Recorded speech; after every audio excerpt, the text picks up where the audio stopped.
Alright, so yun, good morning. Meron tayong Rider JFI 115 for power up lines. Bukod doon sa power up lines, yan ang motor niya.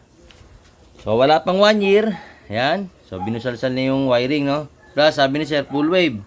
Pagdating sa full wave, ayun, no? May napansin ako. Charant! Ayan. So muntik na masogno, no? Sogno si motor. Masusunog. Yan. So sa mga nagpo-full wave, sabi ko sa inyo, diba, naniningil kayo, ayusin nyo yung pagwa-wiring. Napaka-critical niya, no? AC. Diba? Alternating current or acquiring current. Tapos, malapit sa ground. Ayan, no? Malapit sa negative. Kanta niya yan. Yun, no? Oh. Pag nagsalubong niya, ano mangyari? Sunog ang motorsiklo. Ayan, no? Sunog, oh. Muntik na. Diba? So, ingat sa mga, advice lang sa mga nagpo-full wave, pakiayos, ha?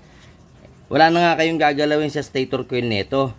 Rewiring na lang, hindi nyo pa may tama ng maayos, di ba? 5 wire lang kailangan nyo. Di ba? Accessory, positive, negative. Tapos, yung 2 AC wire niya. Tapos, tinanggal nyo pa yung socket. Anak ng tinolang patis. Napakasimple ng pagre-rewiring. Katatamaran nyo pa. Tapos, kung maningil kayo, 1, 2, 1, 4, wow! Amazing. Ha? Ako hindi ako hindi ako against sa nagpo-full wave. Itama nyo lang, please lang. Kawawa yung customer eh. Oh? Pag nasunog yan, kayo bang mananagot dyan? Pag nasunog, sino kawawa? Yung customer, di ba? Isipin nyo yung yung malasakit dapat. Pairalin nyo yung malasakit nyo. Okay? So, bukod sa power up lights, ang gagawin ko rito ay siyempre, alam nyo na yun, napundat, no? Pumupundat yung ilaw. MDL lang ang meron dyan, ha? MDL, saka headlight lang, oh. Napundat. At yun nga, kasi tinan mo, ba't di pupundat, oh. Ayun. Shortcut na naman yung ginawa. Ayan ang wiring, oh. Nandito naman lahat sa ulo. Diba? So, ayusin natin yan. Power up lights, wiring setup. Ang papalit ng switch na original. Galing kay Renz Villanueva, no? Ito, yung original. Ayan, oh. Pang Rider 150 to. Paano ko nasabi pang Rider 150? Switch. Switch. Ayan, oh. Kita nyo? Double switch. Pag double switch is pang Rider 150 po yun. Ayan, oh.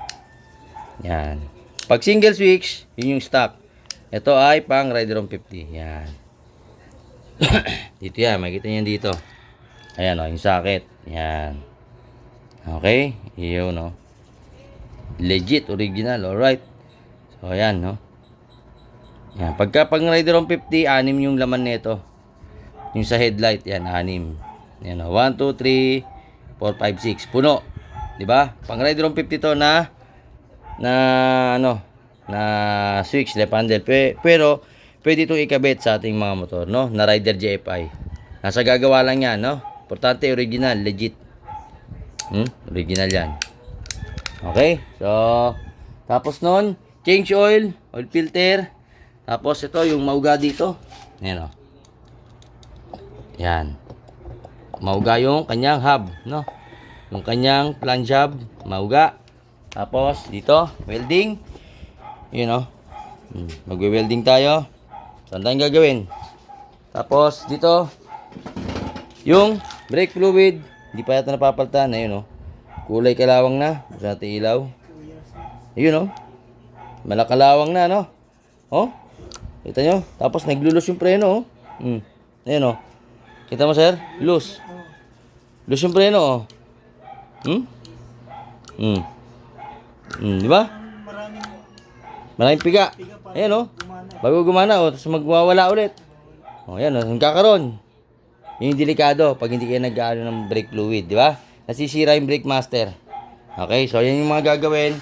Abangan nyo lang at tingnan natin kung masusolusyon natin lahat ng problema. Baka abutin akong madaling araw dito kasi madaming gagawin. Okay, so abang-abang lang at least sinabi ko lang mga gagawin dito, yung mga problema pinakita ko lang. So yun lang sa nagpo-full wave, iwasan yung mga ganyang paraan, no? Saka yung gumawa dito, yan, oh, stock headlight, stock yan, oh.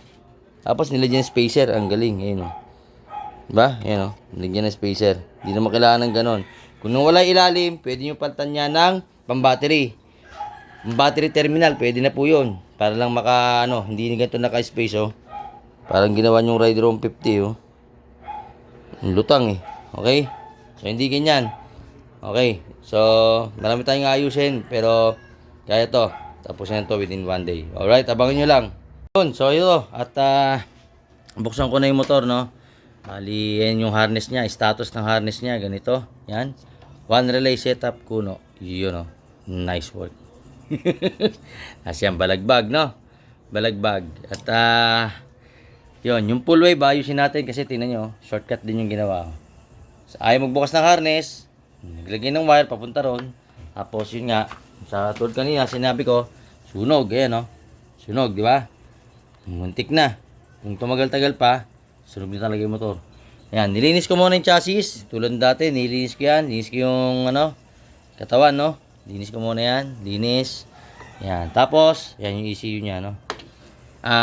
Nag-welding ako kasi nga, sabi ni sir, bali. So, yan. Welding tayo. Hindi masyadong maganda pero at least buo, no? Maayos yung pagkaka-welding. Then, wala yung tornilyohan to. Nilagyan na lang natin. Ayun, no? Nag-build tayo ng bago, no? Tulad nito, ayan, no? Yan. At least, mayroon na siyang tornilyo. Sabi ko sa kanya, wag nang gagamit ng monorack kasi nga, yan yung nasisira. Dahil manipis ang bakal ng Rider JFI. Okay? Yan. No. Yan. Buo na. Okay? Silipin natin. Yun, no? Naka-welding yan. Full weld yan. Full weld. Okay? Pwede na, no? At least, magagamit na ulit at hindi matatanggal yung itong chassis number. Okay? Yan. So, nag-welding. Nag-ayos ng hub. Kasi nga ito, umuuga kanina. So, ngayon wala nang uga. Ayan, no? Buo na. Tapos preno. Okay na rin yung preno niyan. Buo na. Maayos na. Change oil. Yan. Change oil. At yung preno sa harapan. Yan. Nagre-bleeding. Yan. Bago na yan. Yan lang. Sabi ko kay sir. Wala tong goma. So kailangan may balik yung goma. Bilan na lang. Importante. Okay na ulit yung kanyang preno. Malakas na, no? Katulad kanina sir. Ilang piga? Marami? Parang jeep. Parang jeep. Bago na magpreno. So ngayon okay na yan. Wiring naman tayo, power up lines, no? At masalamut yung wiring, oh. Kita nyo naman, oh. Napundat po ito, talagang kumukurap. Power up kuno, tingnan nyo naman, oh. One relay. One relay, tapos top lap. Yan, top dito sa red, top dito sa ground, top sa accessory, alright. Sasabog ang motor. Anak ng tinulang patis. Na power up budol. So, sige, ayusin natin ito. Natatawa si sir. So, second hand kasi niya ito nabili. Dating naka-shifter. At yun nga, naisipan ni boss sa ating magpagawa, no? From Paranaque. Ayan, so ayan, naka-ready na yung gamit ko. Ipa-power up na natin siya. So, abangan nyo lang at bubulat natin to. Operahan na natin itong motorsiklo. Okay? So, yun lang muna. And, abang-abang tayo. Okay, so ayan, 8:30 na ng gabi. So, natapos na namin yung power up lines, wiring setup. Ito na ngayon yung kanyang head. Ayan, malinis na, no? Hindi na sabog-sabog. Then, dito, ito na yung kanyang wiring. Parang stock na ulit, oh. Full wave, no? Then, power relay. One relay setup. Then, battery terminal. Ayun, naka-ano pa yung tester ko, no? 2 years mahigit na po yung kanyang battery. So, yan. Sabi ko, by sooner or later, maglaan na ng palit na bago, no? Okay, ang reading is 13.04. Yung nga lang, pagka nag-ano na, malalaman natin mamaya. So, ito, sasara ko muna yung kaha. At yun, naayos ko na rin yung kanyang, ito, yung sa may grab bar, no, na welding na.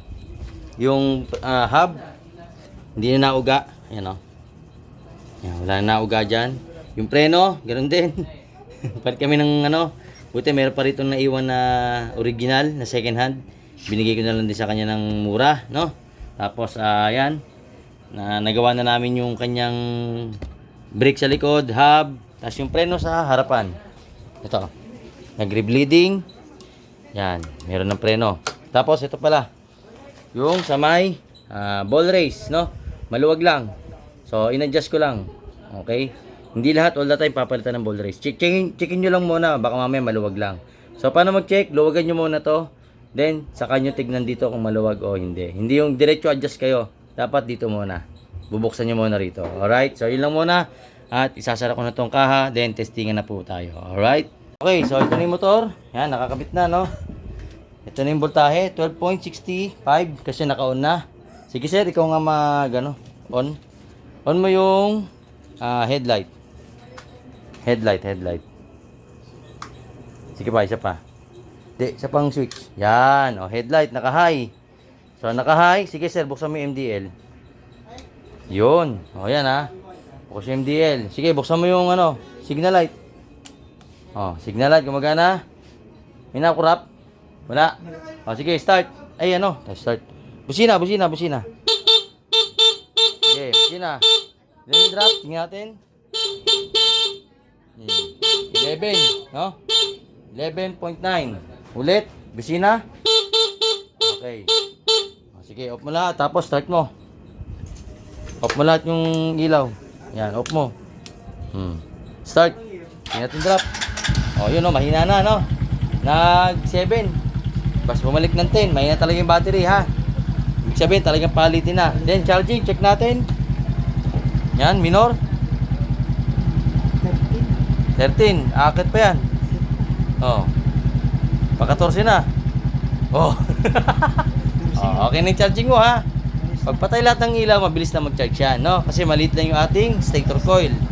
At least, ayan, habol, Hanggang sa mag-stable yan ng 14.5 or 6. Mga ganun yan. Yan na, stable na siya, 14 na. Yan na, stable na. Ayos ba? Okay na yung charging mo. Then, check ulit. Bukas, lahat ng ilaw. Sige. Buksan mo. Yan, headlight, signal light, MDL. Busina. Walang pundat. Walang kurap. Yan from Paranaque. Tapos na yung kanyang motor. So, sa mga gusto paggawa, PM nyo lang ako, JJ Humble Works, and sa Facebook, sa YouTube, sa TikTok, Jason B. Sevilla, saka sa Facebook main ko, Jason B. Sevilla. Okay? PM nyo lang ako, then schedule po natin yung mga motorsiklo nyo. Alright, and yun lang. To God be the glory, and Happy New Year, Merry Christmas.